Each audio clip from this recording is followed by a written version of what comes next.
पिला जदि योग्य है धन संचय करबू काल लगी और अयोग्य जदि है धन के रखबू क्या है भविष्य के देखिक वर्तमान के कष्ट देवाटा ठीक नहीं से जिते दूर पार्मा हसी खुशी कर रहमा सकाल पाउन सार तो पेट पार्टनर चिंता करवार के पड़वा गो सेवा धाम रू अना हेतला देसी गाई गोबर रजिया खत 6 मास आगे 40-50 केजी आनिकी राम रे जगह हितबार गजबुंद मान को देवार के पड़सी केनता बोले प्रत्येक गजरे फुल फल देवार मूल ही गलान देखुन एटा जीरा बतरी गलान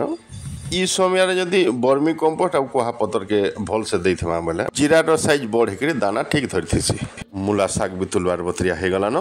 छोट इलायची गज के इंता जगह जगह दोन सार जेनता पजरी जाऊबा बेल बुड़न सार इ फुल रो इंता बासना दौचे पूरा आचमित हो जेन परिमाण रे बासना उठुचे रूम फ्रेशनर रो दरकार नहीं पड़े भल से जदि गुटे बुटा टमाटर के जतन करथमा बड़ सारा छिड़े नहीं पारो आज लगे एतकी थी रहमा नमस्कार।